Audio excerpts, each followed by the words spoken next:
जय शनिदेव। आप सभी का स्वागत है हमारी नई वीडियो में। इस वीडियो में हम बताने वाले हैं शनिवार व्रत कथा। सुनने मात्र से ही होगी शनिदेव की कृपा।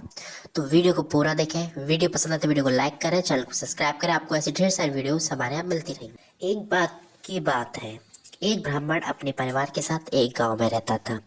उसे हर रात एक ही स्वप्न आता था कि कोई नीले कपड़े में वस्त्र पहना हुआ व्यक्ति उससे कहता था कि मैं तेरे लाऊंगा। इस विषय ने उस अपनी पत्नी को बताया, जिसके बाद उसकी पत्नी ने कहा कि वो शनिदेव है, अगर इस बार वो आपसे कहे कि मैं तेरे लाऊंगा तो उनसे बोलना कि सवा प्रहर के लिए लगे। इसके बाद ब्राह्मण ने यही निश्चय किया कि वो ऐसा ही करेगा। जिसके बाद ब्राह्मण जब अगली रात सोया तो उसके स्वप्न में शनिदेव आए। शनिदेव ने उससे कहा कि मैं तेरे लगूंगा। तो ब्राह्मण ने कहा लग जाओ। तो शनिदेव ने कहा मैं तेरे लिए 7.5 वर्ष के लिए लगूंगा। तो ब्राह्मण ने मना किया। फिर उसके बाद शनिदेव ने कहा 5.5 वर्ष। जब ब्राह्मण ने मना किया, इसके बाद शनिदेव ने कहा कि मैं तेरे लिए 3.5 वर्ष के लिए लाऊंगा। तो भी ब्राह्मण ने मना किया कि मुझ पे इतना सहा नहीं जाएगा। जिसके बाद शनिदेव ने कहा कि मैं तेरे लिए सवा प्रहर के लिए लाऊंगा। जिसके बाद ब्राह्मण ने हाँ कर दी और सुबह उठकर सारी बात अपनी पत्नी को बताई और कहा कि तुम घर पर रहना, किसी से लड़ाई झगड़ा मत करना, बच्चों को कहीं बाहर मत भेजना, और मैं जा रहा हूँ जंगल, पाठ पूजा करूँगा जब तक शनिदेव का मुझ पे लगी हुई है न। तो उसके बाद वो ब्राह्मण जंगल चला जाता है, सेवा पूजा करना शुरू कर देता है। लेकिन एक प्रहर पूरा होने के बाद वह सोचता है कि अब घर के लिए चलता हूँ, बाकी का जो बचा कुचा समय है वो तो रास्ते में ही हो जाएगा। जिसके बाद वह वहाँ से निकल जाता है, वहाँ से निकल जाता है घर के लिए। तो रास्ते में वो देखता है कि मतीरा लगे हुए हैं। जिसके बाद वो सोचता है कि माली को बुला के ले लूँ बच्चों के लिए। तो जब वो बुलाता है तो कोई नहीं आता। वो शनिदेव के कारण हुआ था। जिसके बाद वह 1 सोने का सिक्का वहाँ रख के वहाँ से निकल जाता है और जैसे ही आगे बढ़ता है उसे सैनिक मिलते हैं राजा की, जो ये कहते हैं कि ये झोले में क्या ले जा रहे हो। इसके बाद ब्राह्मण कहता है कि कुछ नहीं, मतीरा है। जिसके बाद वो कहते हैं कि दिखाओ जरा।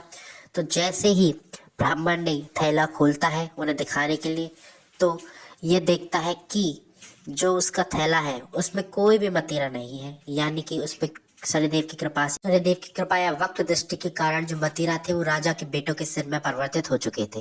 जिसके बाद जब सैनिकों ने ये देखा तो ब्राह्मण को पकड़कर वो राजा के पास ले गए। राजा को जब सारी कहानी सुनाई गई तो राजा को बहुत गुस्सा आया और उसने ब्राह्मण को तुरंत ही फांसी देने के लिए आदेश दिया। जिसके बाद जब सैनिक उसे लेकर फांसी देने के लिए ले जा रहे थे तब वह सोच रहा था कि अभी तो सवा प्रहर नहीं हुआ है, तो मैं ऐसा क्या करूं कि सवा प्रहर जल्द से जल्द समाप्त हो और मैं शनिदेव की वक्र दृष्टि से बच सकूं। जिसके बाद जब उसे फांसी के लिए ले जाने लगे तो फांसी से पहले उसने कही कि मेरी एक अंतिम इच्छा है, मैं कुछ समय पूजा पाठ करना चाहता हूँ। तो वहीं पास में वो पूजा पाठ करने के लिए बैठ गया।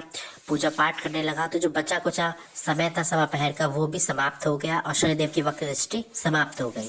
जिसके बाद राजा ने कहा चलो अब आपका समय हो चुका है कि आपको फांसी दी जाए। इसके बाद जैसे ही उसे फांसी देने लगी तभी तुरंत उसके दोनों बेटे शिकार खेल कर वापस उसके पास आ गए। जिसके बाद यह देखकर राजा बड़ा अचंभे हुआ। तो वो बोला ब्राह्मण से, ये क्या किया, ये क्या कर दिया तुमने, ये क्या तंत्र मंत्र किया है। तो उसने कहा ऐसा नहीं है, मेरे ऊपर शनिदेव की वक्र दृष्टि लगी हुई थी जिसके कारण ये सब हुआ। जिसके बाद राजा ने कहा कि इससे कैसे छुटकारा पाया जा सकता है कि अगर राजा हो तो एक हाथी का दान करे, अगर साहूकार हो तो एक काले घोड़े का दान करे, अगर कोई सामान्य गृहस्थ हो तो काले कुत्ते को तिल चुपड़ी रोटी खिलाए। जिसके बाद तो उसके राजा छोड़ने का आदेश देता है और ब्राह्मण सकुशल अपने घर की ओर चल देता है। जिसके बाद वह अपने घर पर पहुंचकर देखता है कि उसकी पत्नी और बच्चे वहीं पे खेल रहे हैं। तो उसे देखकर बड़े प्रसन्न होते हैं और वो पूछती है उसकी पत्नी कि आप इस थैले में क्या लाए हैं।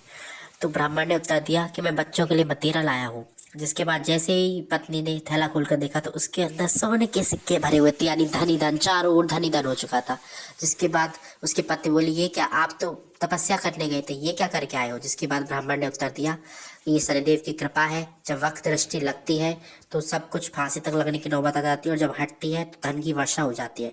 शनिदेव अपनी वक्त दृष्टि किसी पर न डालना, अपनी कृपा सब पर बरसाए रखना। तो मिलते हैं आपसे नेक्स्ट वीडियो में। वीडियो को लाइक कर दीजिए, चैनल को सब्सक्राइब कर दीजिए। धन्यवाद। जय शनिदेव।